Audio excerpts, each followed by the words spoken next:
Hey everybody, we're live.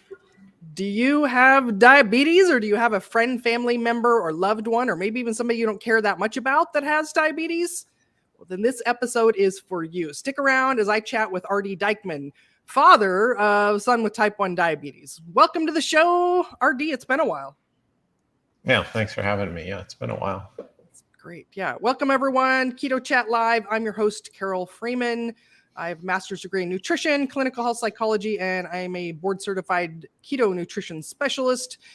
I'm so excited. We have a very special guest today, RD Dikeman, all the way from Hawaii. Somebody's knocking on my door. I guess they're going to have to, I don't know who that would be, but they're going to have to wait.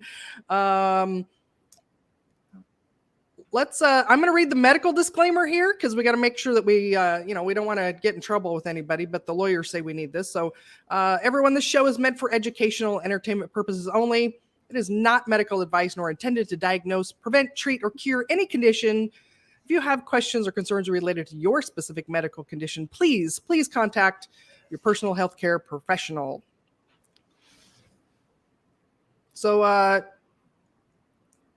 when is the last time I saw you, RD? I know the first time I met you was in San Diego. Yeah, maybe 2015. Was that 2015, 16? Whatever the first year of Low Carb USA, you were a speaker there. That's right. And just blown away by your story. And so I'm really glad. I think this is maybe our second or third interview, but or time virtually hanging out. So I'm so glad you're here. So a lot has changed. Yeah. Oh, I can't wait to catch up. So everyone, this is an interactive show. I can see we've got people watching live. So go ahead and comment. Let us know where you're joining from. We want to know that you're here and you're part of the show as well, too. So please join us. I have a little quiz for you watching as well, too, just for fun. True or false? People with type 1 and type 2 diabetes should eat very different diets for the best health outcome. So let's see what the audience says about this. Just give me a T or an F in the comments. Let's see what everyone says. So, all right. Well, RD, share with us your backstory. Your son is type 1 at what, 9 years old? Is that when he was diagnosed, or was it younger? Yeah. So he was a real, it was a real classic child diagnosis where, we didn't know anything about diabetes, type 1 or type 2. And we were just eating standard American diet, high carb, lots of processed food. Dave loved Starbucks, blueberry muffins. And us, I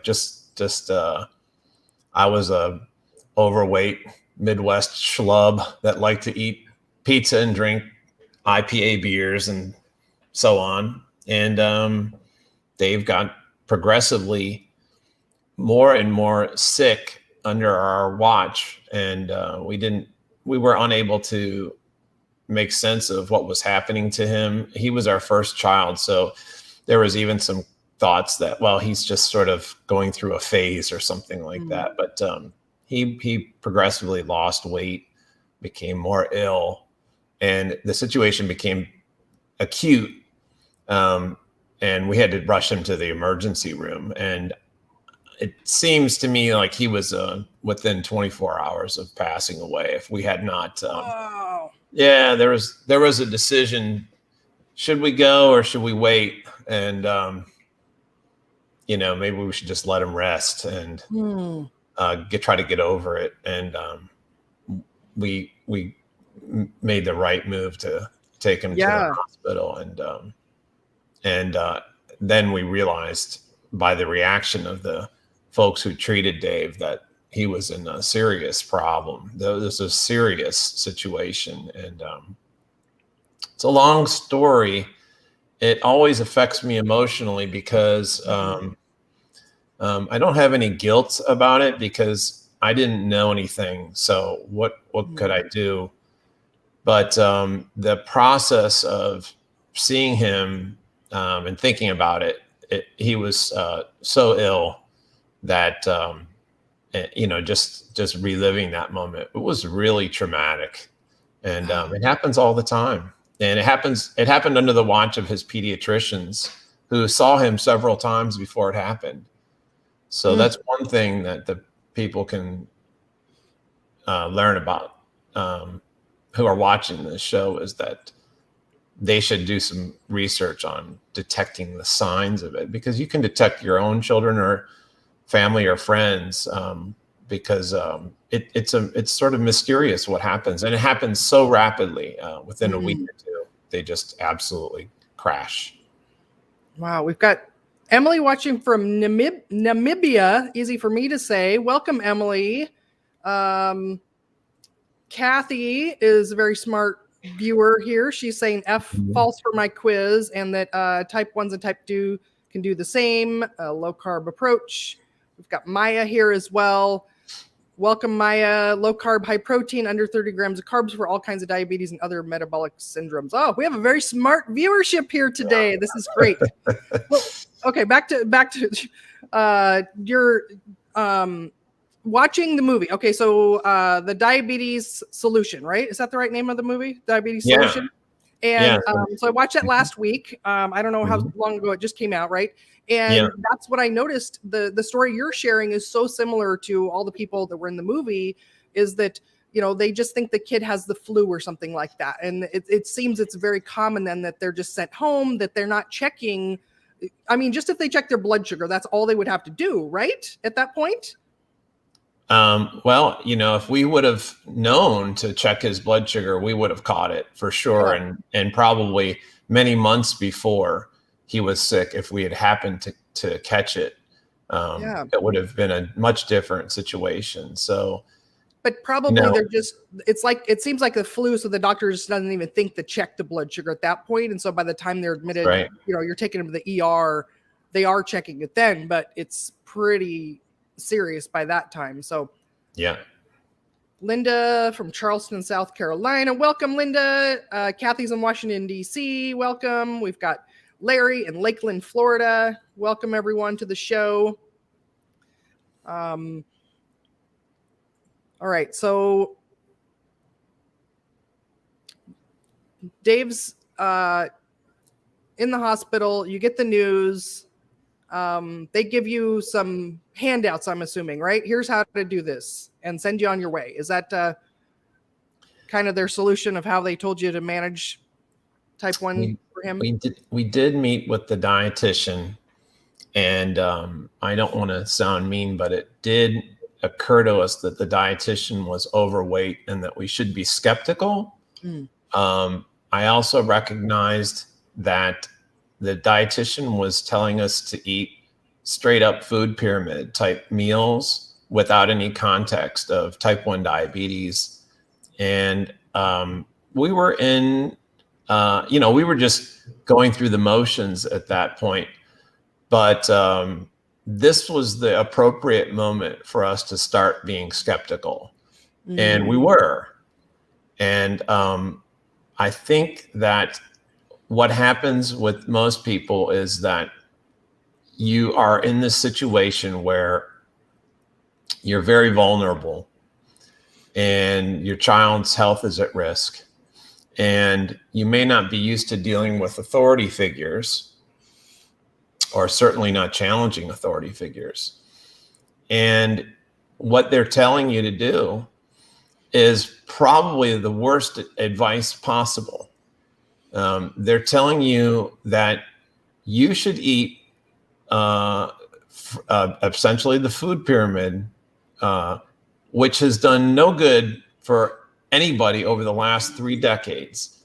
Then they're telling, which is the high carb, low fat diet. And they're doing that in the context of type 1 children who have essentially no ability to efficiently process rapid acting carbohydrate. So they send you home, and that's it. You're cooked. You follow their procedures, which are called carb counting. You add up the insulin necessary for each meal. You inject it. There's no discussion of why this procedure won't work over the long term or even the short term. And that's that's the situation that people stall in forever. They're constantly on a blood sugar roller coaster, and there's no way out. I'll tell you a quick story about a kid. We started getting involved with JDRF shortly after diagnosis, and Dave's a real personable dude, so he quickly became a favorite of the Hawaii JDRF, and he was voted to go to Congress as one of the representatives from our state to petition for diabetes cure research funds. JDRF is junior diabetes. What's that stand for? Research Foundation. Yeah. Okay. Right. Juvenile Diabetes Research Foundation. And so it was the first time David ever been around other type 1 kids. And what they would do would be we would met in this big ballroom. There were hundreds of kids from all over the country. They were fed exactly the food pyramid type meals. And halfway through the dinner, you would hear these CGM alarms going off. It was like sirens everywhere of high blood sugars. It was the craziest damn thing. I met this kid during lunch who was in high school. Dave was young now, but this kid was in high school, and a really sharp kid. I talked to him, sitting with Dave, and we were sitting at a table, and, what classes are you taking? And he was taking, AP bio and AP. You could tell the kid was really smart, but then I looked down at what he was eating, and he was trying to do the calculation of how much insulin to take to cover his pizza and his French fries. So he had not he had not computed that this method doesn't work at all, and that was just his fate to constantly be on this roller coaster and do his due diligence to eat these high carb foods and take his insulin, and it was sad. It's sad what's happening to kids. No one's doing a damn thing about it. And well, except you've been fighting the good fight for how many years now? When was Dave's diagnosis? What year? Dave was diagnosed in 2013. And when we figured out, that there was a way out of this mess, it was only natural to share that news. And the best way to do it was social media. So we started to share Dave's meals and his graphs and things like that in hopes of reaching people. And others followed. We were talking about the movie just a second ago. Bethany and her family made this incredible documentary that's out. So there's some inertia that the right solution is being realized out there.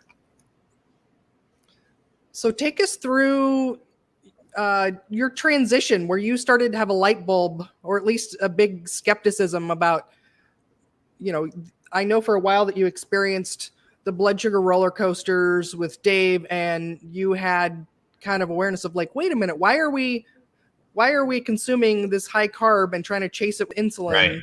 There's got to be a different way of doing this. It's better. I'm a doctor, but not a physician. So I have a PhD in physics. So it was natural for us when Dave got home, and Dave was so ill that he needed to recover for a few weeks. He had lost so much weight. There was no chance of sending him back to school. And so I was like, well, this is a perfect opportunity. I'll stay home from work too, and I'll try to figure out this insulin business. As we were instructed by the endocrinologist that if he goes too high, it's bad. If he goes too low, it's bad. And he drew a graph on an easel with a marker, and my eyes lit up because I thought, oh, there's some science here, right? This is going to be something that I can solve. So I tried to solve it, and we did some experiments with Dave. We gave him some high carb foods, and we would give him insulin, and we would graph the results, and then we would modify how much insulin we gave and when we gave it, and we would give the same experiment again, and we would get a different result. And I would try to get closer to just having this flat line. And my wife would come home from work and I'd say, I almost got it. I think we're going to figure this out.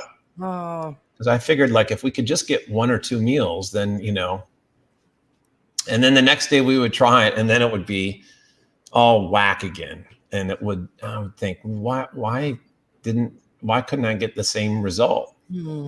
And I tried this for 2 weeks. We were trying it with, one of the things we were trying it with was Starbucks cookies, because that was one of Dave's favorite. So we would take this cookie and we would divide it up into pieces, and we would give a little bit. We tried all kinds of crazy things. And Roxanne, my wife, in the meantime, she at some point, she kind of instinctively knew that I wasn't going to be able to solve this, because there was some days I would report good, and some days after a couple of weeks, she lost confidence that we were on the right track. And she was doing the research, and she found the Bernstein book, and she ordered it. Oh. Yeah. So the big, you know, epiphany came for me when I realized that this was not something that was solvable. There was some, what I would call in the physics term, is stochastic, meaning that there's a random process. We were keeping the experiment fixed, but the results were random.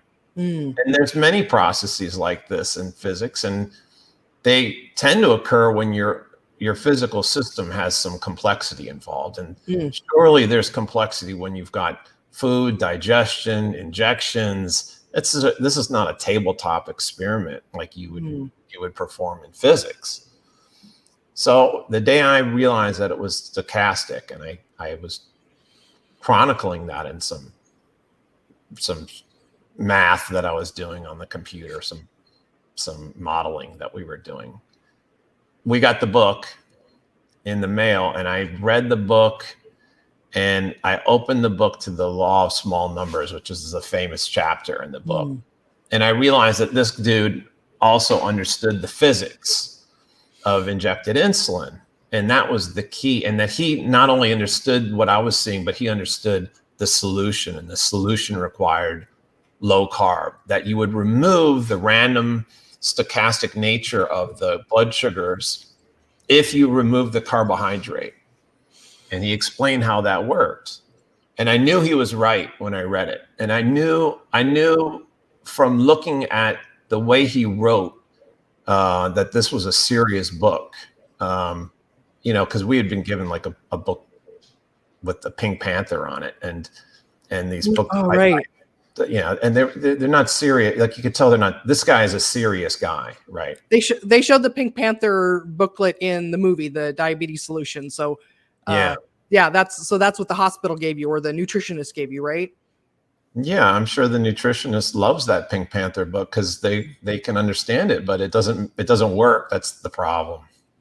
Well, I'm so I don't know what the right word is. It's just fascinating to see, especially in the last 5 to 10 years, how we're seeing this trend where a lot of scientists, non-nutrition trained minds are starting to crack nutrition and figuring out things that, I've been to school, 2 degrees in nutrition. And while we were taught to look at research and kind of think for ourselves, we were still taught, like, here's the thing you do, and not really taught to question all of that and figure out if maybe there's a better way. And so I just love people like you that are coming into this space and helping turn things on its head and figuring out that, we don't need to just keep doing this game of telephone, pass down the wrong information and keep it going for too long. Let's figure out what actually works in real humans, and let's share that information.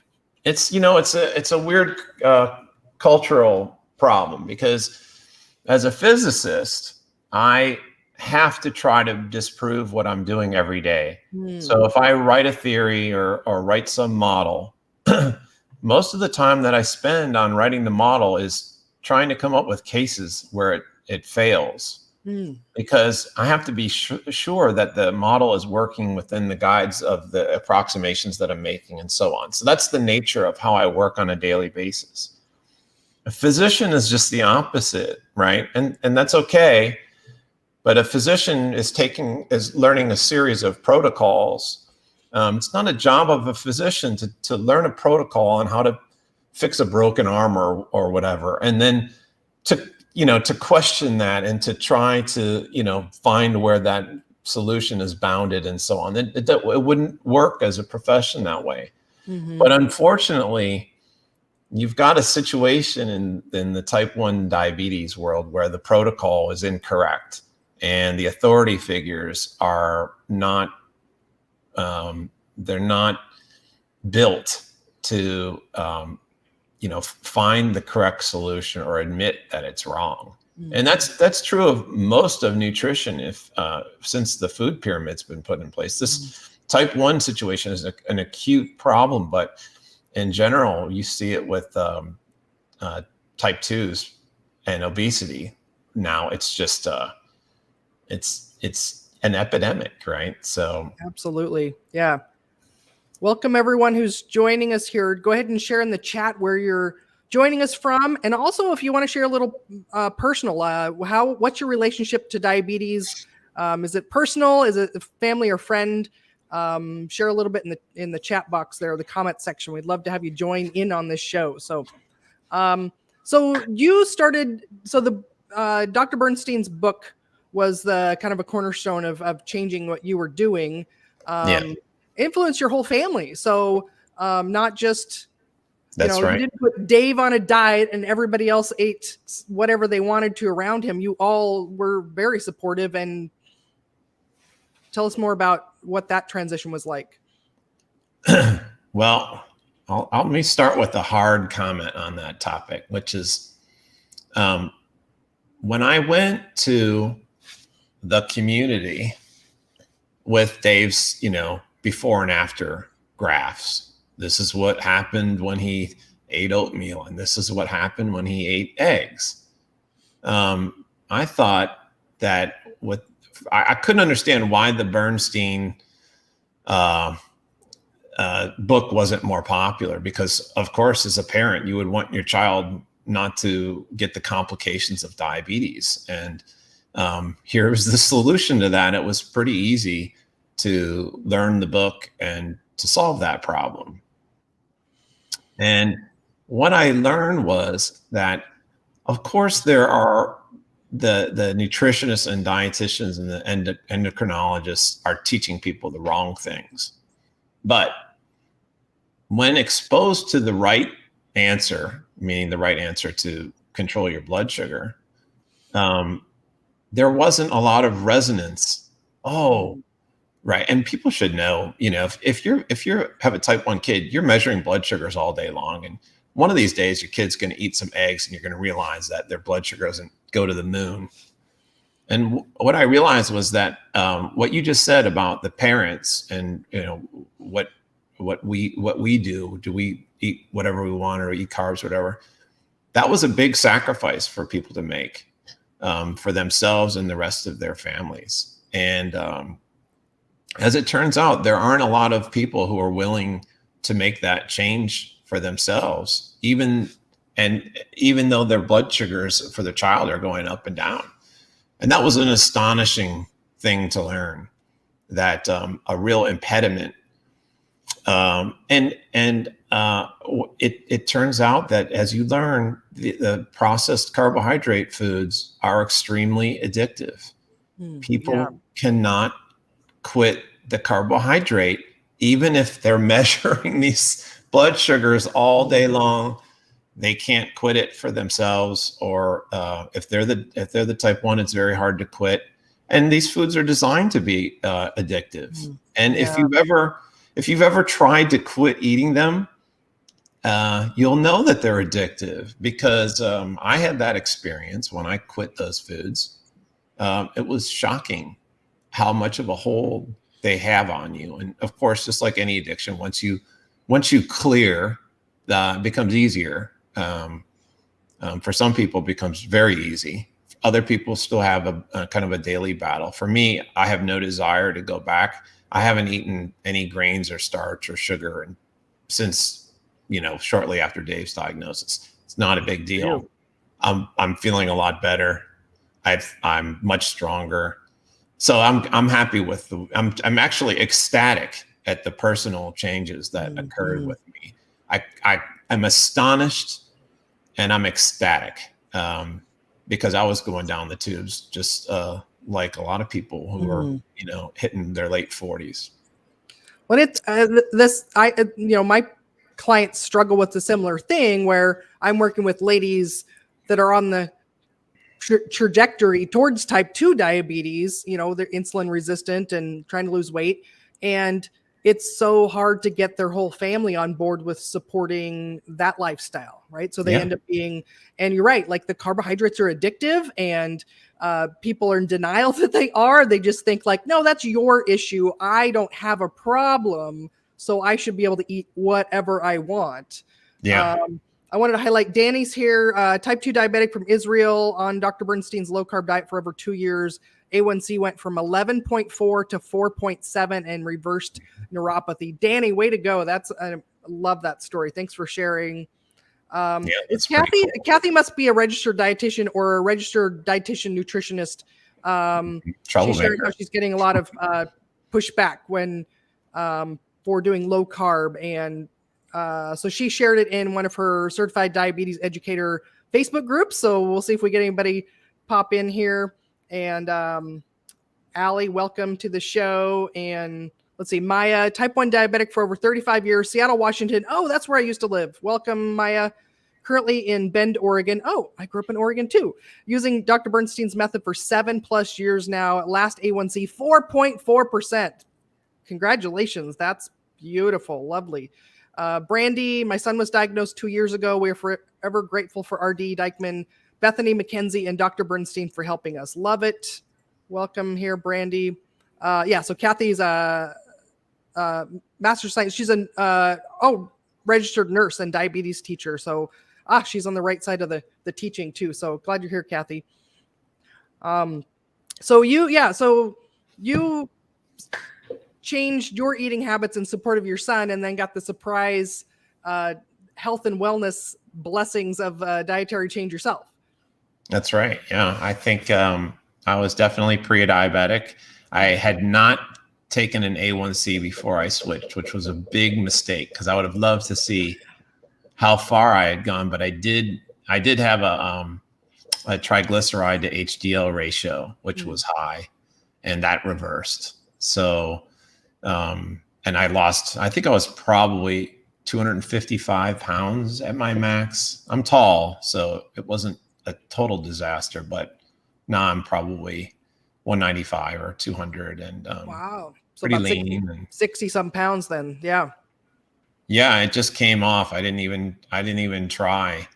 The weight just came off, and it came off in the right way too. It wasn't well, I did actually, I lost weight a little too fast, and I became a little bit gaunt, but then as I started to strength train a little bit and focus on protein nutrition, things sort of stabilized, but I feel like I spent my whole life, like always in the fridge, looking around for stuff. And I felt kind of when I look back on it, I felt sort of out of control with food. Like I was at the mercy of food. And that sucks to be that way, And so now I don't feel that way. Like, what time is it? It's 9:30 here. I woke up at 5. I've had coffee. It hasn't occurred to me to eat yet, and when I eat, I have some tuna that I'll eat for lunch, and I'll probably have some of that, and then I'll be fine until dinner. It's not like this constant foraging and there's like another voice in your head telling you to eat foods that you shouldn't eat. Like, I'm 255 pounds and I'm always hungry for food. That was a bizarre place to be, Yeah. Well, you get freedom of two things. You're off the blood sugar roller coaster that constantly makes you hungry, and you're off of the addictive foods that just drive you to overconsume. So Right. you're living in the land of food freedom instead of being obsessed and addicted. So That's Kathy's last A1C was 4.9. Congratulations. That's wonderful. Let's talk about, so you brought an article. I love to feature some kind of a news article on here. And so this is some research that was published in Pediatrics, American Academy of Pediatrics in 2018. I'll share the link to the article in the chat for everyone watching. And then if you're watching the recording later, this will be in the show notes too. So walk us through what this means. So actually, I kind of want to set this up a little bit where, we've got the most dietitians that are out there, medical professionals that are helping, in quote unquote, helping people with type 1 diabetes. And then a lot of the parents and families out there will say things like, well, we don't want kids to feel left out. We don't want them to feel deprived. We want them to be, be kids and eat whatever they want. Yes. Is that a good setup for this article? Well, that's an interesting topic in its own. Yeah. And that is the overwhelming battle cry of the type 1 parent community, that the kids should be kids first and have diabetes second. And when I see that term used, it's always in the context of feeding the child cupcakes, grocery, pastries, junk food that they shouldn't be eating anyway. And the pressure for the kids to eat obesogenic, high carb foods is too high. So the parents try to rationalize it. And so you have this situation in the non-diabetic child community where obesity and prediabetes are rampant. Kids are eating about 2/3 of their calorie in the form of ultra processed food. We're just beginning to see this tidal wave of type 2 diabetes in children that's going to hit these kids hard in their 20s. And the type 1 response amongst parents is, I want my kids to eat the same way. It makes no sense. And we see the results already because it's been this way for about 10 to 15 years. What happened is it was very uncommon for type 1, especially kids, to be obese. Now, the type 1 kids are more obese than their non-diabetic counterparts, where obesity is already an epidemic. So think about that. You have type 1 diabetes, which is a constant, if you're eating high carb, you're in a constant state of inflammation from hyperglycemia. Then you have type 2 on top of that, which is, for many reasons, a state of inflammation. So it's called double diabetes. And these kids are in big trouble. You're as we know now, the complications of diabetes come on fast. The children are not spared. It shortens these high blood sugars shorten lifespan. So the kids are going to be in a state in the future which is a nightmare, and that is due to this attitude that they should be eating the same junk that everybody else eats. It's a disaster. I have a totally different perspective than the kids should get to eat whatever they want, right? Like, wait till you're an adult to eat healthy. You're as a child, you're building the body that you have to live in the rest of your life. If you're building a house, wouldn't you want the foundation to be the strongest, most high quality portion of the house? So it's backwards to think that kids should eat garbage because they're kids and they can get away with it. They're not getting away with it. You're actually paving the road for poor health for the rest of their life. So we should be giving our kids the healthiest foods possible so they can have the healthiest, lowest health issues the rest of their life. That's my soapbox. It's the truth. You're physiologically, that's correct. When you're in puberty and even pre-puberty, your genetics are primed. Your growth hormone as a kid is off the charts. So when you feed a kid protein and feed them in a low inflammation state, they're going to grow, and they're going to grow beautifully. But if you corrupt that state, it's a real advantageous state and you want to take advantage of it. But if you corrupt it by feeding garbage, then they're never going to reach their potential. And, I'll brag on my own kids. I have 2 boys. They both eat very strictly the Bernstein diet. And I don't like the word strict. They're dedicated. Because strict implies that there's some sacrifice, but it's actually an advantage for them.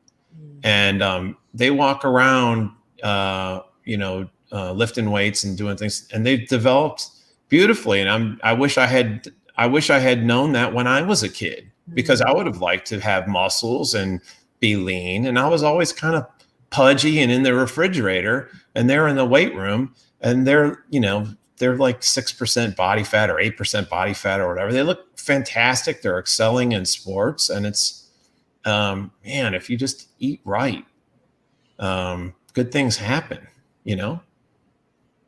Brandy's saying that those type of people are depriving their kids of healthy life without complications later in life. Thank you, Brandy, for caring about your child enough to make that change.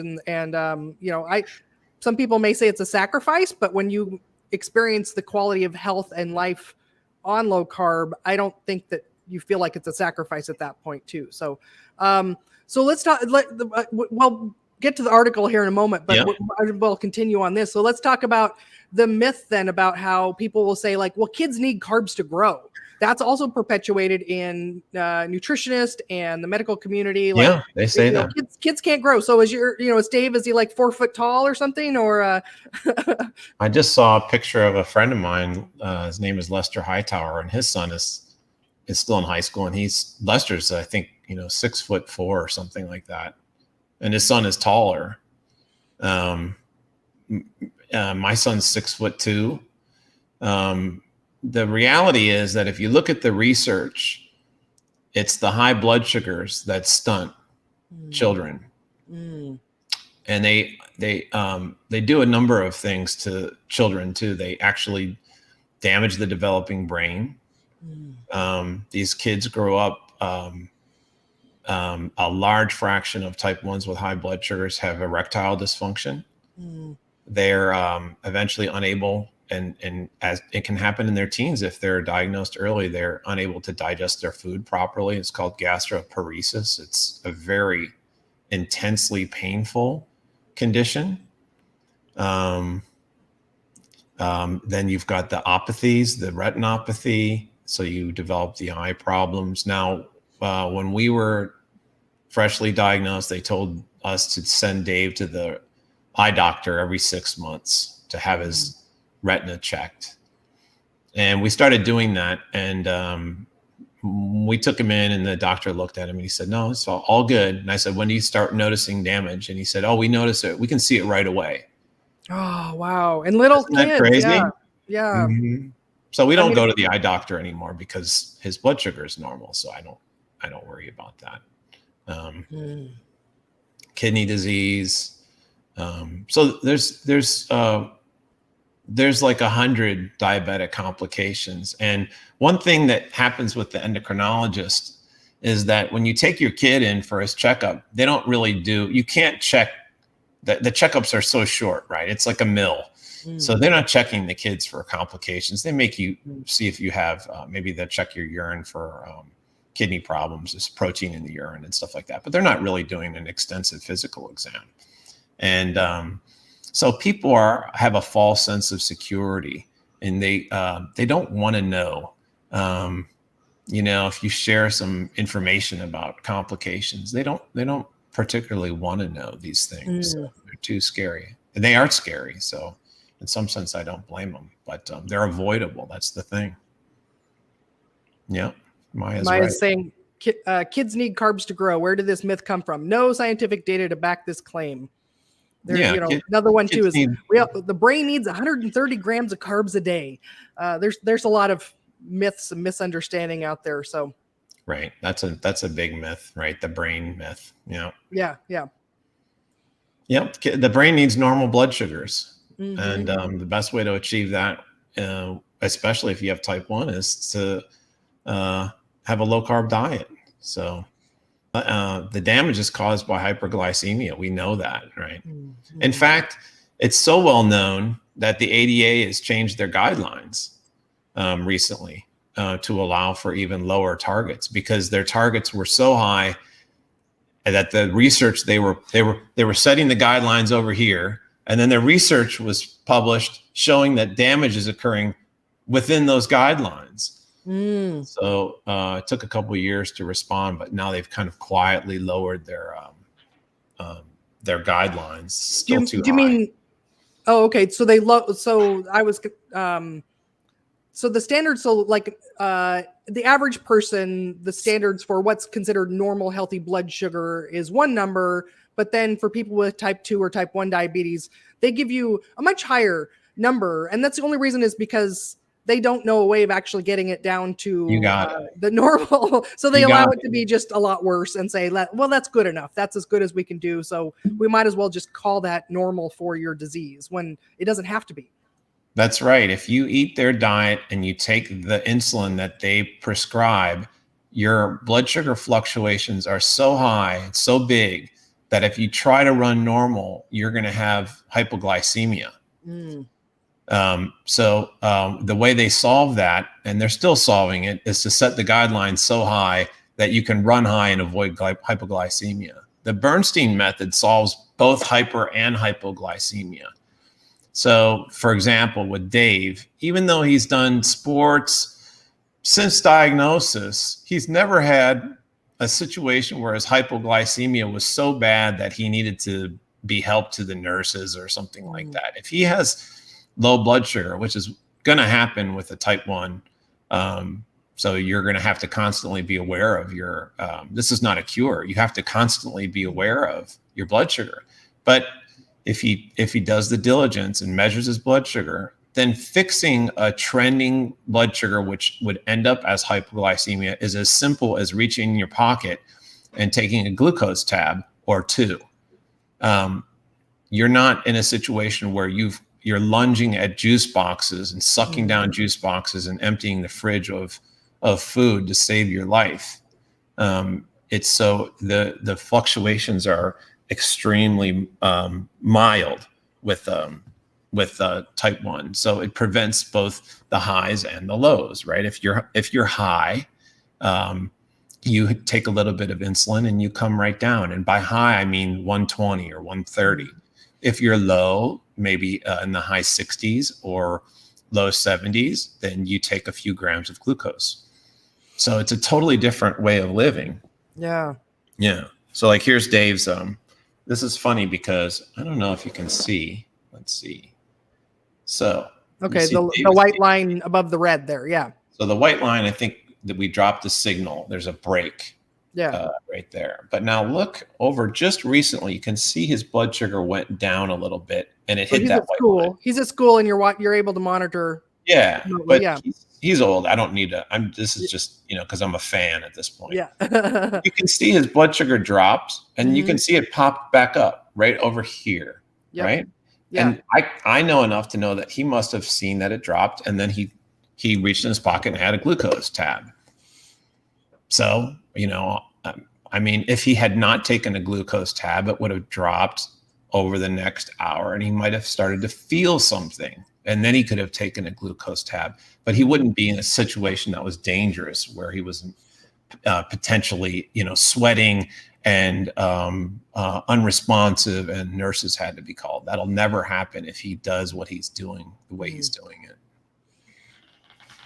Just quality of life. Yeah. It is a huge quality of life improvement. And I would say that Dave, by making the choices that he has saved my life and saved my wife's life saved our family life, because there would have been nothing more miserable than to sit and watch him go down the tubes every single day for the last 10 years. Now we can look back on those last 10 years. They say they go fast, right? We can look back and say, no damage was done.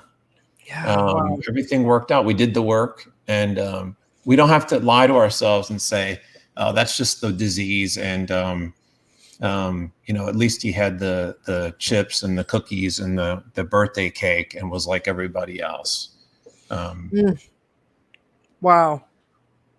Oh, and arguably you're healthier.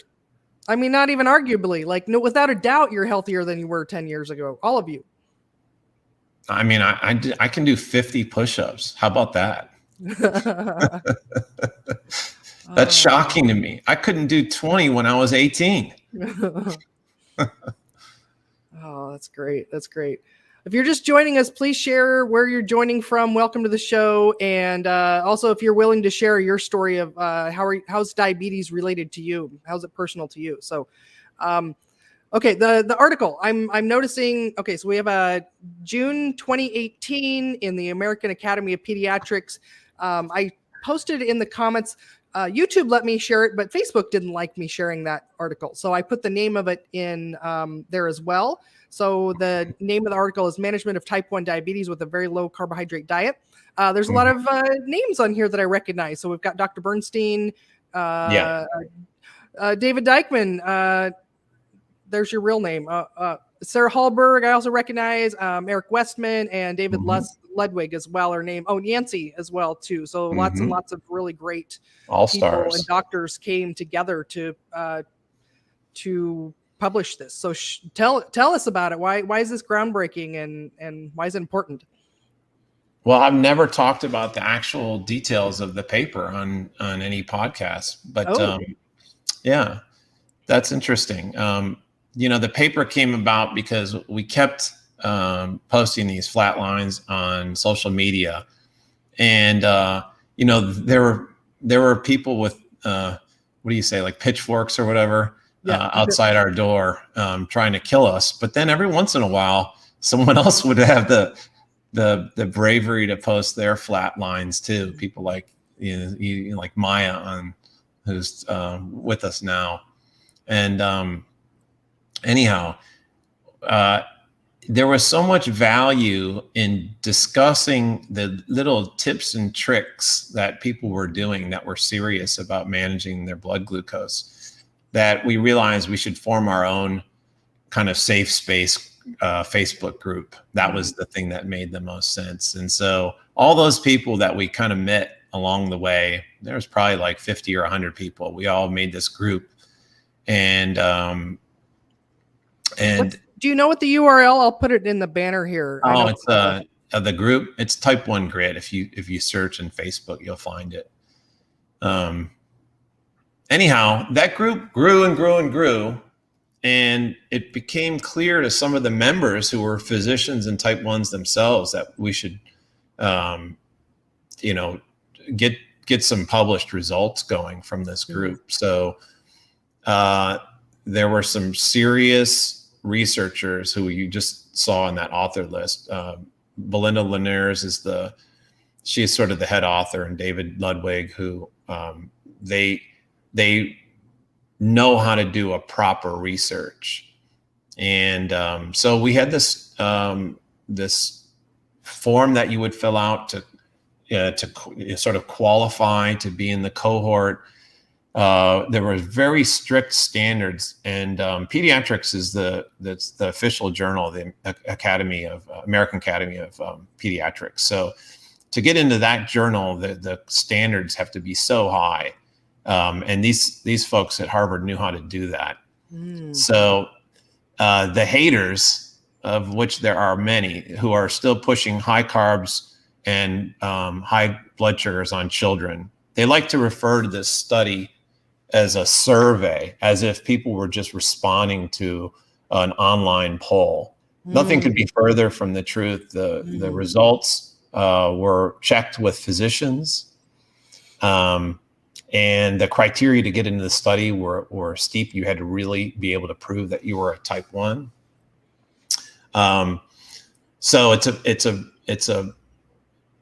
a research that for the first time, what are the results? For the first time demonstrated that following a very low carb diet results in unprecedented glycemic control. So that if the type 1 community adopted this diet in the way that the people in the study were doing, which was by following the Bernstein book, blood sugars would drop from an average around high 7s or 8s to mid 5s or lower. So it's an A1Cs. It's an astonishing difference in blood sugar results. And not only that, the study documented a number of other important points which are critical. So they demonstrated that cholesterol ratios, which are important cardiovascular predictors, are improved. We had great trig to HDL ratios. There was a lower daily insulin dose. There was normal BMI. So all these things, and with the A1C, they show that there's some incredible cardiometabolic improvements in the cohort. People had less hypoglycemia. They had less diabetic ketoacidosis. They had less hospitalizations. And then the final thing that is most interesting is that people were very reticent to discuss what they were doing with their physicians. And that's because the physicians, when they find out that you're achieving these results, you may find yourself in a situation where you're bullied by your dietitian and your endocrinologist, which is just stunning, right? Oh, how long was the study? So the study was done in 2018. It probably took 2 years to publish it. It was a long, grueling process. It needed to be done because there are so many dark forces in this world who are publishing they're seeing these flat lines too. And so you're seeing a lot of people who are in the traditional high carb world, let's call it, they're pushing research papers, which are nonsense. So we needed to come out with a really high quality study to show people that this stuff really works. Yeah, that's wonderful. That's so great that got published. I mean, I know from just my own experience in school and one of my professors sharing how research that he had done, that he says, well, here's what my research found, but here's what they allowed me to publish. Oh yeah. So yeah, so I'm like thrilled that they actually let you publish that as well. Because not everybody, not all the journals allow. We've tried other journals and they did reject it.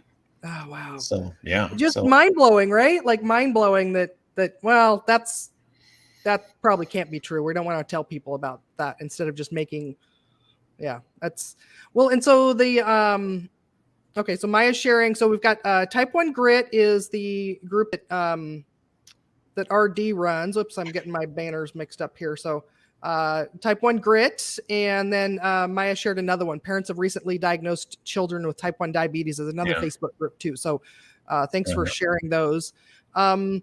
So should we talk about the movie? I didn't ask you if you've got a hard out here. So do you have a time that you need to be off here?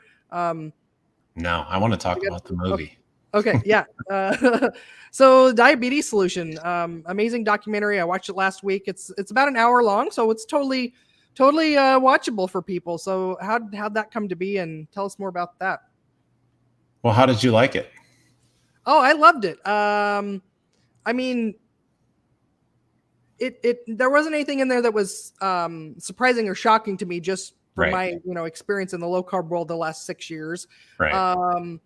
But I think probably what was the most interesting too is just seeing how the the pattern that these families went through, where their child was Yeah. sick and they were just told they had the flu or the cold and just sent home repeatedly until finally things got so bad that they were on death's door. It's so sad that it has to go that far before it's being recognized. And so I'm hoping that part of what we can do is just to help people advocate more to, what if part of normal child checkups were just to get an A1C every year, right? Yeah. Like that would catch things so much earlier, both on, metabolic dysfunction, insulin resistance, type 1 diabetes, type 2 diabetes.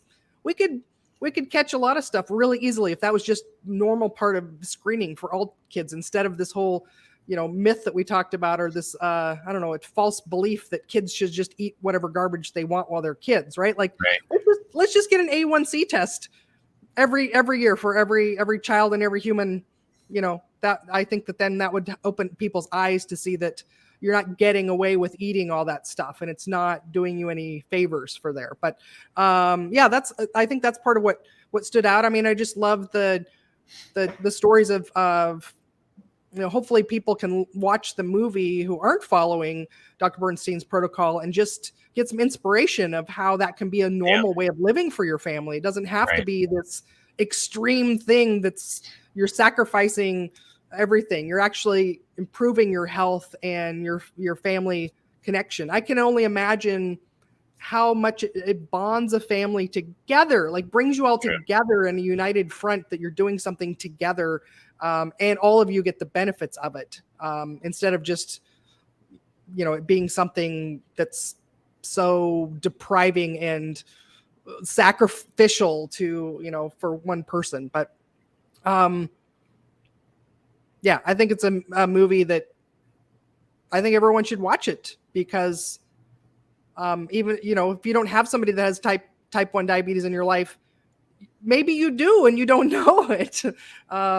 It's something that should be caught a lot earlier, and then given the message that, there is a way of managing this that's so much more effective and higher quality of life than what is being told out there. So yeah, that's the thing about the movie, is you see these families, and if the families stick with it, it ends up not being a sacrifice. It ends up being an optimization, because the sacrifice aspect of it is totally overblown.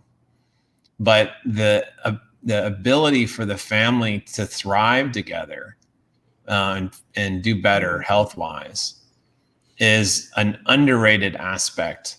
And because most people, just on average, are like the way I was, which are, you're moderately to severely overweight, pre-diabetic. So if the parents get the message too, it's just a win across the whole family. And then, the kids end up being healthier than their non-diabetic friends at school.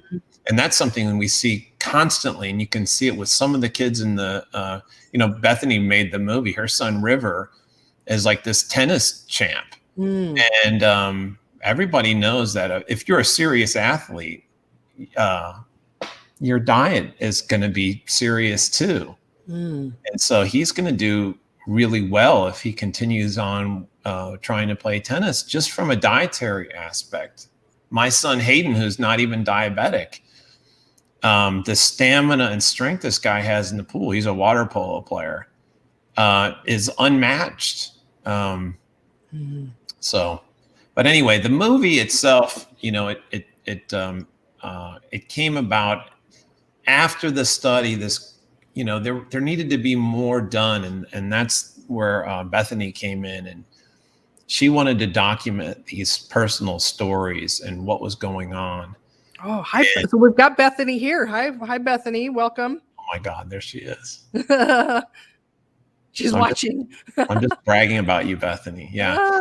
She's been a real hero, because she's put such a personal touch on this message, and people are so terrified of what's going to happen to their children if they go down this path, because they don't know anybody who's done it. And when you see her family and her son thriving, And she makes such great common sense comments on her page on a daily basis. It's really convincing, both the example that's being set and the logic that's being used. And I think that's what came out in the documentary. It's sort of an incontrovertible logic that is set out. And then all the examples of the kids, even Dave is in it at the end. Well, he's in it when he's little, but at the end you can see Dave, who's all grown up now. And I mean, the dude is just like lean, strong, and handsome. Who doesn't want to be that way? And his blood sugars are normal, right? Yeah. So, and he handles his, he handles his blood sugars with such ease. And he talks about that in the documentary. So to me, the documentary is like this nonstop quote, just great quote after great quote. And so I've watched it a number of times, and I just get, it's like a fist pump documentary. I just get, it's just so damn inspiring to watch it. Well, and how empowering for the children with type 1 to be able to manage it themselves instead of feeling the victim of blood sugar roller coaster and, chasing their blood sugar. I hadn't even thought about that before, but just thinking about, you showing his monitor, but also knowing like he's got this, he knows how to handle this and manage this. And I used to date a guy, an adult man with type 1 diabetes, and definitely the experience he didn't feel empowered about chasing his blood sugars all the time. So, it's miserable to be at the mercy of these roller coaster blood sugars. It's a miserable existence. It feels bad. You're doing damage, but you feel bad now. And then you get used to feeling bad. And that's what the professionals are teaching the kids. They're teaching the kids that they should be miserable the rest of their lives, and they should embrace the high carb junk foods because everyone else does it, and they don't tell the parents what the consequences are going to be. And the movie does do that. The movie lays out what the consequences are and how to avoid them, and shows examples of kids that are avoiding them. And you see these healthy kids, and they're really thriving. So I really hope that we break through here and reach a lot of the newly diagnosed families. Bethany, will you share your page? RD was saying how you share some great stuff on your page. So will you share that in the comments? Would love to share that here on the screen. Matthew, we've just got a big peak of new people watching. So go ahead and share where you're joining us from. Welcome to the show.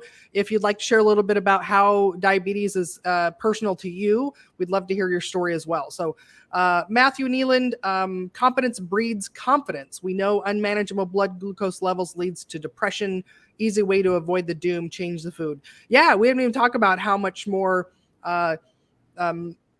happy children are when they're eating this. They're not deprived. They actually have more stable blood sugars and stable mood. And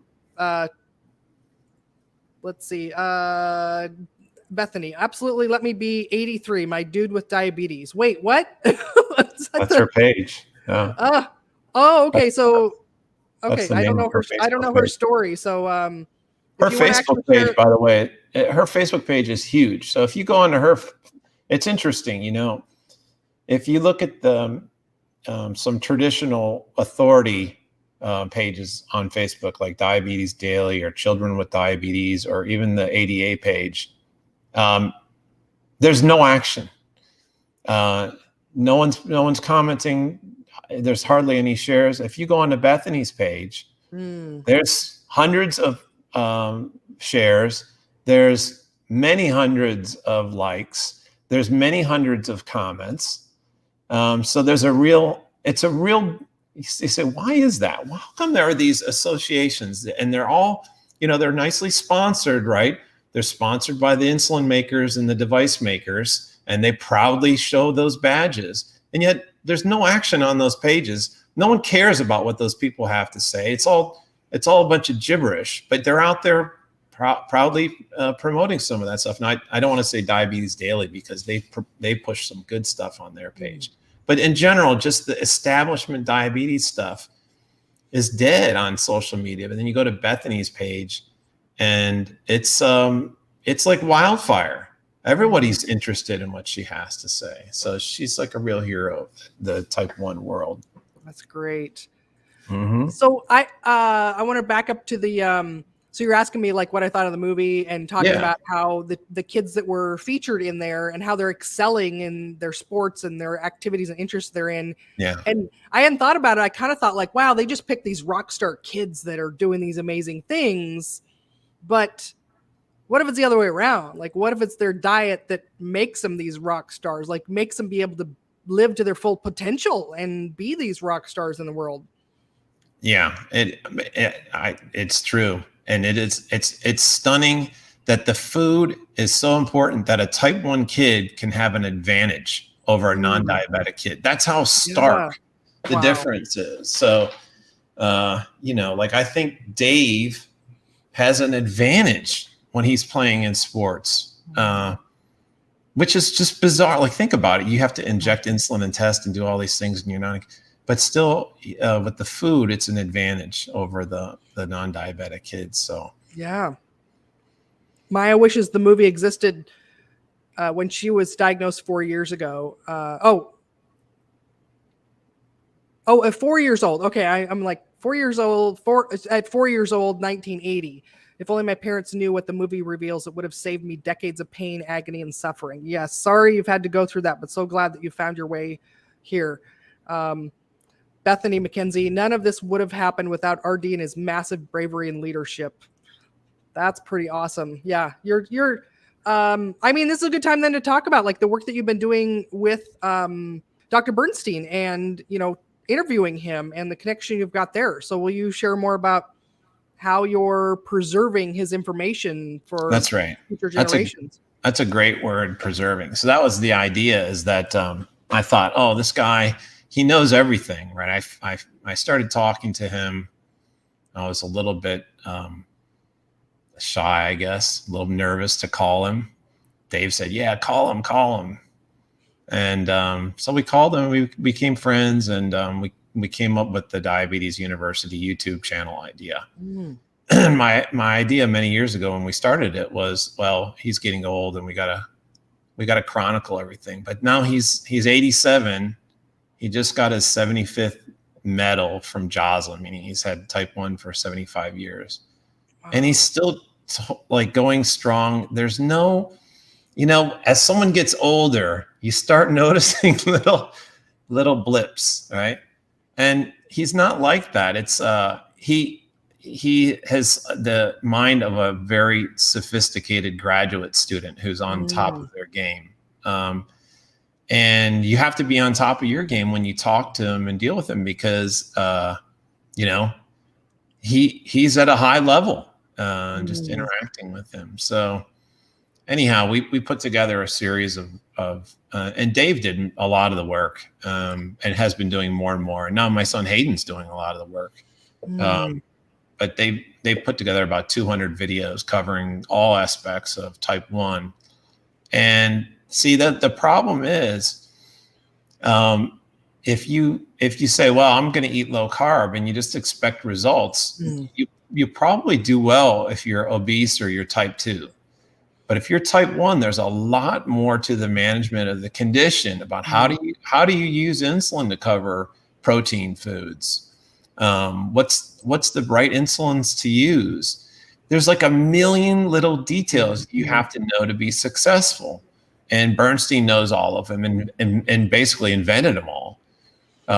So, I'm an inventive scientist. I've never invented anything as far as type 1 goes, because he's on top of everything. So we try to record everything that the guy knows. And we've been successful in doing that. And his messages, through the social media spread a lot.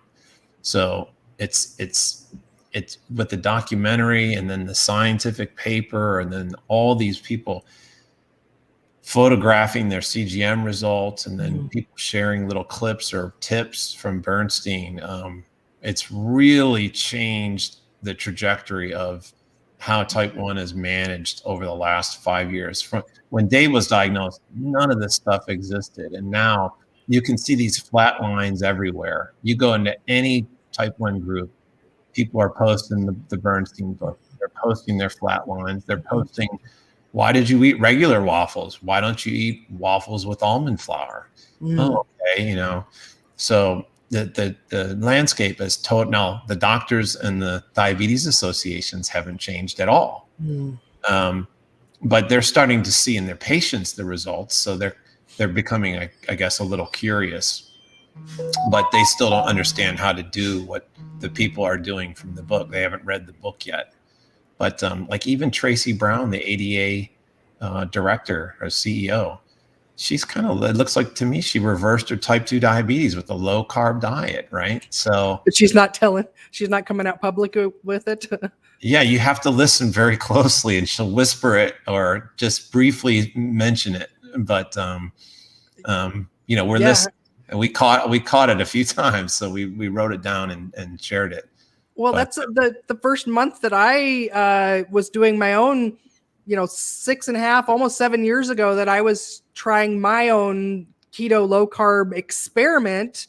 I did it secretly. I was in the closet. I knew everyone that I went to school with, even though I had a master's degree in nutrition. I did it secretly because I knew that everyone was going to shame me, tell me it's a fad, it's unsustainable, that's bad for you. You shouldn't try to, restrict any foods. You're going to give yourself an eating disorder.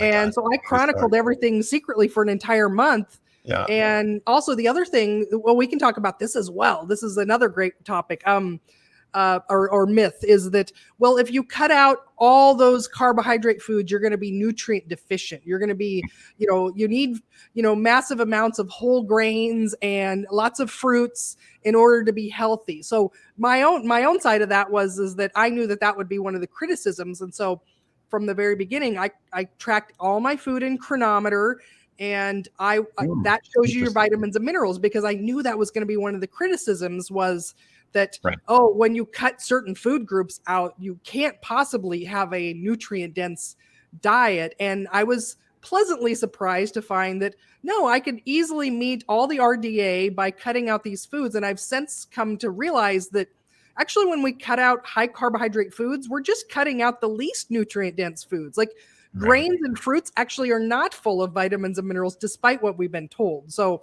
I spoiled the question, but Isn't it amazing how everything that is pushed is like a lie? Have you followed the Tufts Food Compass stuff that came out? Nope. Tufts School of Nutrition just published this thing called the Food Compass. And if you dig into it, they have foods that are rated from 0 to 100. Okay. So beef and eggs get like in the low 20s or something. And if you plug in like Lucky Charms or Cheerios, they're very high scoring. Oh, because they added vitamins and minerals to it. It's like eating a bowl of sugar and taking a vitamin pill. 100%. So Lucky Charms are more nutrient rich than eggs. That's the conclusion of the powers that be. Oh. And then it's just the world of nutrition. It isn't even a science. These people are not serious thinkers, It's sad. I often joke, I probably say it once every day to my clients, that like 90% of the work that I do is tell people to do the opposite of what you told them to do the last 60 years. Exactly. That's right. Oh, let's see. We talked about that, and we covered all your talking points that you sent me. What else would you like to share? What else have we not talked about? Yeah, so that's a good question. Off the top of my head, I'm trying to think.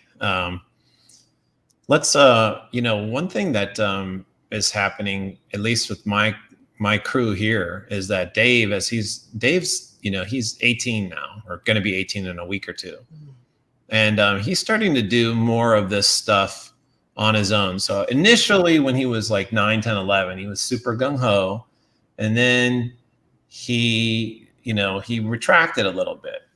Enter And middle school. he said, you stay on Facebook. I'm on Instagram. Okay. Don't come on Instagram. I said, okay, but keep sending me your graphs and your quotes and stuff like that. He said, that's cool. Keep doing it. But I don't want to push it myself. And I said, great. Now he's 18 or 17, 18. Now he's starting to do some of it. So he started going out and giving talks. So initially he was invited to give a talk at Harvard by Belinda, who authored was the lead author of the paper, and give it to that community at Harvard who had never met a child who had been doing what he's doing. So they had a lot of questions like, what do you do when your friends are eating Cheetos, Dave? And he says, well, I don't eat them, and they said, well, what about potato chips? And he said, no, I don't eat those either. Nobody cares, So there was a lot of questions like that, but he also had to instruct them how he uses insulin, because there's a lot of details that they get caught in the low carb thing, but they don't understand how to actually use insulin in the low carb context. So he taught those people, and based on that, he was invited to give other talks, and eventually we recorded his talk and put it on YouTube. So it's at Low Carb Down Under. If you search for that on YouTube, his video's up there. And then he wrote a paper with Westman, and that's an interesting little development. I'll give me 2 minutes on that. Because the low carb stuff is intriguing to some of the researchers, you're going to see these more and more studies done. And the problem is that the researchers themselves don't understand how to implement a low carb diet. They don't understand really what low carb means in the context of type 1. They don't understand how to use insulin in that context. Like, for example, they don't know how to cover protein. Like it's almost like they're shocked that protein requires insulin. This is a basic fact of physiology. They don't even understand that. So what's going to happen is a lot of these low carb studies aren't going to do well. And really they're trying to test the method, the low carb, but really what we're going to learn about is whether the researchers themselves understand it. So Dave and Westman anticipated this problem. And so they wrote a paper that they just published on how to do a proper low carb study. Oh, that's great. Yeah, it's really good. It's a little like I'm looking for a phrase that kind of is like a little condescending maybe, like, but also necessary, needed. Like, here, let me tell you about how to actually do this correctly so that you don't mess it up. So but that's, in social media, then when these people publish the papers that show that the low carb, meaning, under 200 grams a day or some crazy stuff like that. And then we'll be able to go, you didn't read the paper on how to do a proper low carb study. So it's an important so we're trying to make all these little, like the documentary and then the paper and then the social media. So, we're trying to combat this situation as best we can. Dave is a rock star. So I see all the blue hearts. Is that a code in the type 1 community for type 1 grit love? Is the blue heart? I don't know I think that's a diabetes. The blue is a diabetes heart, I think. I don't know the code, so. Yeah, I'm not sure. I see a lot of those blue hearts. Do we want to get a little controversial and touch on the idea that, there's a lot of money in keeping everybody on a lot of insulin? Or? Well, you can do the math and you can show that you're going to use less insulin. So if Dave was using a high carb diet, he would be using less insulin. He still has to use insulin, of course. There's no way around that. So that, that's interesting, right? I think that when I raise these questions with Dr. Bernstein, he points to some things in the past which are alarming. Like if you looked at the ADA's magazine, Diabetes They have a monthly magazine. There's a lot of high carb advertisements in there in the past, and he has clips of those. And you would think, well, why would you do that? Why would you advertise these foods? Or recipes that they have are high carb. So when you're studying this problem, a lot of things do not add up. And, when I ask him, he says, the situation stinks in every direction. And I don't understand why the same diabetes associations or charities just go on and on. Like, here's an example. Every Halloween, you go to these diabetes charities or these associations or these weird fake groups, and they'll be posting these pictures of the carb counts of all these candies, as if all we had to do was add up the number of carbs for, a mini Snickers bar and some jujubes or whatever, and then give the appropriate dose of insulin. So they pretend every year that this list will help you get through your Halloween. And then the next day, you look at the parents posting their CGM graphs, and the kids are up at 400. And then they're down in the middle of the night to 40 all night long. I see the same thing every year. And they never, now they must know this. They must know that that they're putting out a strategy and it doesn't work. And I have no idea why they're so emphatic on letting or telling people that this is the way to have a normal Halloween. Because, why would you want to do that to your child? Who wants to have their child go up to a blood sugar of 400 or have that be a possibility for some garbage candy? I mean, the situation is bizarre, right? Yes. Yeah. We're past Halloween here, but people are going to be watching this in the future. So for future Halloweens, for those of you parents out there that think that you're depriving your child, not letting them go out trick-or-treating in the first place, a friend of mine that I went to school with had this brilliant strategy. So her kids weren't diabetic, but also she truly believed that children shouldn't just eat a pile of candy all the time. So she came up with this strategy that I loved. So she, kind of like Santa or Easter Bunny or something like that. She had a Halloween witch or something that would come. Right. And so the switch witch. Okay. Is this a thing you guys do? Yeah. Okay. So you tell it then. That's what the smart parents do. You trade in the candy for some cash or a board game or a book or a video game in Something case they really want. Yeah. Yeah, because the fun is in just putting on a costume and acting crazy and going around and knocking on doors and stuff, and you come home and you empty your pillowcase. And then my kids, when they did it, they would make piles of candy and then they would count it up, and then they would go, "You owe me, $18." And then we would go to GameStop the next day and they would buy a video game or something like that, right? Yeah. And then they know, like, they can't eat the candy or else it'll hurt him. Like, the food hurts you. That's it. That's all the logic the kids need, right? So. And how much more enjoyment did they get out of that video game for months and years versus, moments of poisonous stuff being put in their body? So that's great. Yeah. Little story of one of my dietitian friends, doing an internship at a clinic and working with people with type 2 diabetes that are on multiple medications. And my friend is shadowing another dietitian, and the trainer was telling my friend about, well, here's how you manage this and here's how you teach them how to do carb counting. And my friend said, well, why don't you instruct them on how to do a low carb diet, and then they could probably get off these medications. And the training dietitian said, why would we want to get them off their medications?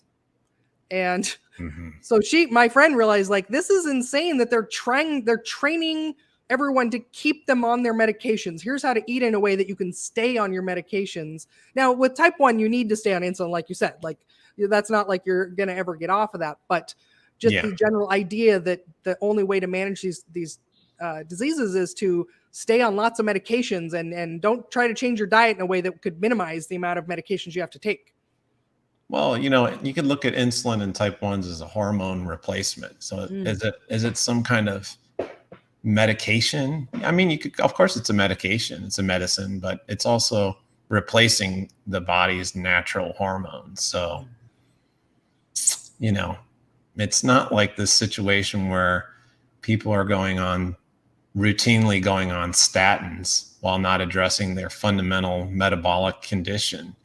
Statins and many other medications. So how many medications are people on? A lot, right? How many of those are due to their poor dietary and nutrition approaches? A lot, right? So most. Right. Yeah. All right, blue is for diabetes. Blue heart for diabetes. Now you learned something today. I guessed right. Yeah. You guessed right. You knew it. All right. What else do we share? What else? Anything else you'd like to cover, talk about, share? I'll give a final piece of advice to parents. I see this problem all the time with newly diagnosed parents because I'm in some of those social media groups. And I think that it's not fully appreciated how much self-learning is required to manage this condition properly.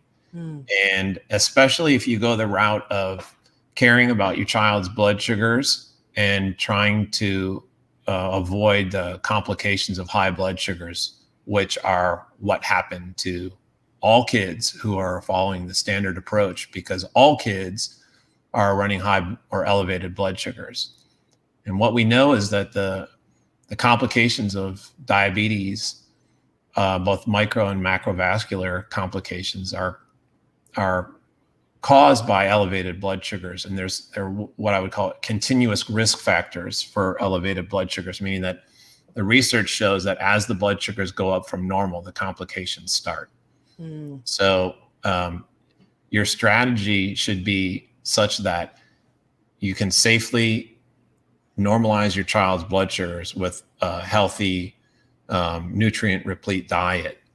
And those solutions are out there, but you're going to have to piece together information on your own, most likely. If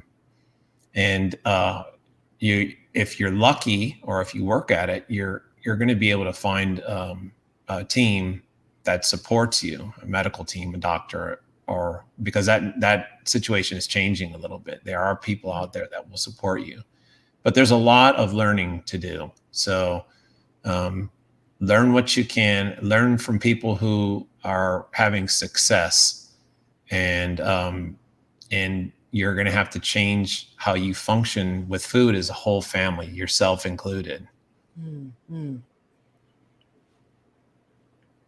So is anybody put together a starter kit? So would you recommend getting Dr. Bernstein's book as a first place, right? Yeah, definitely. I would recommend joining one of the two Facebook groups, or both of them that we mentioned too. So the Type 1 Grit, and the other one that parents of recently diagnosed children with type 1 diabetes. That's a great group. What else? Is there like a starter pack of information? There was a type 1 mom who put together, Bernstein's book is very technical, and then his lectures are very deep. But she put together a series of clips and videos in a playlist. YouTube has playlists. So if you go to the Bernstein Diabetes University YouTube page and you click on playlists, there's a parents playlist. And it really shouldn't be called parents, because it could be any newly diagnosed person or any person that's interested in changing their approach to normalize their blood sugar. And there's about 20 videos in there that cover all aspects of, or 95% or something, not all, but the most important aspects of normalizing your blood sugar. So that's a great place to go on his YouTube page if you're more open to learning from videos rather than reading. But yeah, it makes sense to make buddies with people who are doing well, really become a student of the Bernstein stuff. And, like we were talking a little bit around the edges, that there's a lot of myths out there, and you have to understand them all. The myth that protein foods are bad for kidneys, all this kind of stuff. You have to kind of learn that stuff, or else you're going to feel a little bit insecure. So that's what's in that parents playlist is, it addresses the myths. It addresses the nuts and bolts. It's for, it's for people that are just getting started. Yeah, I think that's probably, I'm going to call that maybe the most important part of what you're talking about is finding community of people that are healthy and doing well with this. We live in a world where addictive carbohydrates are abundant and everywhere, and that's the norm. And in order to sustain something that's different than the norm, you need to find your own group community of people that are doing what you want to do. And so, just with like financial stuff and any kind of success is that you've got to make friends with the people that are having the type of success that you'd like to have. So find your true grit. That's a different show. Your type 1 grit community. Find people that are doing what you want to do. And that's going to be a really big, you don't want to feel alone. You want to feel like you belong and you're part of something that is working and successful. So yeah. Excellent. Love it. So much good stuff. And I love that it's all out there too. Like, I mean, here's Maya's, you can't soar with eagles if you're hanging with the turkeys. You can't soar with the eagles if you're hanging with the marshmallow peeps, right? Maya's she's a real hero. She runs a big Israel group. Okay. And she really knows her stuff. And I see her so actively trying. There are so many people, once you figure out how to manage this condition, you feel compelled to help other people because it's such a miserable thing to be on that blood sugar roller coaster, and you want to help people find their way off of it. And Maya's one of those heroic people that I just see constantly helping other people, providing people with correct information. And I can only imagine how many lives that she's changed for the better. And we all have the same story. Who did you meet, who helped you first? And there's this network of people that are growing now. And now you see people who you don't know, who are doing it. You say, oh, I need to control my blood sugars better. And you see in the group, you'll see someone post the Bernstein thing. And you go, I don't even know that person, so. Bethany McKenzie is saying this just in: the JDRF, which is the Juvenile Diabetes Research Foundation, will not, I think it's supposed to say not allow, right? Not allow for screenings of the film because the National JDRF office doesn't approve of the message. Well, what is the message of the movie? The message of the movie is that it's possible for type 1 diabetics to manage their condition in a way that normalizes their blood sugar so that they don't suffer from the consequences of diabetes, the complications of diabetes, and the shortened lifespan by eating healthy food. So what exactly is JDRF against? And why is JDRF constantly publishing this Halloween candy meme that they put out every year? That's my question. So are they interested in children running high blood sugars? I can't imagine why they wouldn't be interested in type 1 diabetics doing better. Can't imagine it. It is unbelievable that there's no logic there at all besides what Maya is saying here. So, well, everybody who knows this is important is going to get the word out anyways. Like, right. Sorry, JDRF, we don't need you.